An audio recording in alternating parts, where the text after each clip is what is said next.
Bienvenidos a Museo Soumaya. Nos encontramos en la sala de los antiguos maestros europeos y novohispanos, que está ubicada en el tercer piso de la sede de Plaza Carso. Específicamente en ese momento estamos en la sección dedicada a los retratos. El retrato fue un género que sobre todo a lo largo del Renacimiento llegó a tener su propia dignidad y fue sustentado por principios tanto teóricos como estéticos. Aquí vemos retratos que ocuparon el siglo, principalmente el siglo XVI, XVII hasta llegar al XVIII, tanto en Europa como en Nueva España.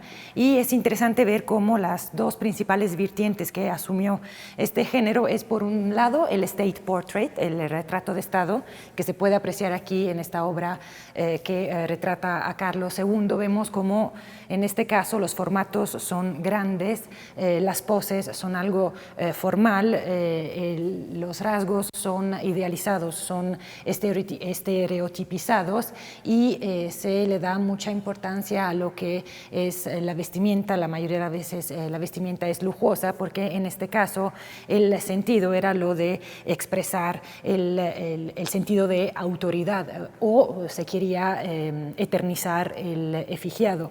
Y el contraste es con el retrato psicológico. Se pueden ver aquí algunos ejemplos de la escuela italiana, en particular de la escuela veneciana con Tiziano. De hecho, él fue quizá el más grande representante del Renacimiento veneciano y vemos cómo él cambia un poco lo que es el esquematismo del retrato. Él estudió antes con Bellini y luego con Giorgione y vemos cómo justo a partir de Giorgione hereda algunas características que aquí se pueden notar. Cuando hablamos del retrato psicológico, hablamos de un retrato que no idealiza tanto lo que puede ser la cara, lo que son los rasgos, porque lo que trata de hacer era expresar la psicología, expresar el carácter del retratado, y se hacía justamente a través de las expresiones faciales, pero también a través de algunos atributos. Aquí, por ejemplo, lo que vemos es la presencia del perro. El perro era muchas veces utilizado como símbolo de fidelidad. De hecho, era más común en los retratos femeninos, pero también a veces lo que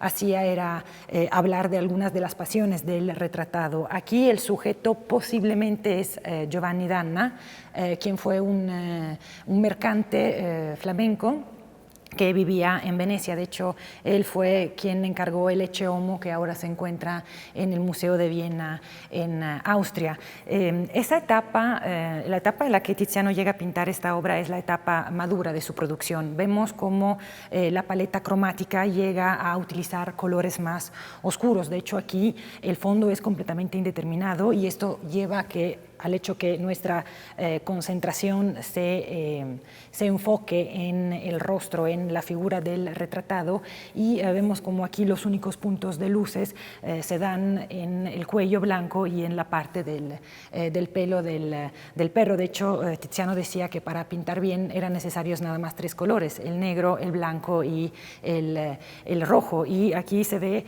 toda aquella fuerza que luego se desarrollará aún más profundamente en las etapas a seguir.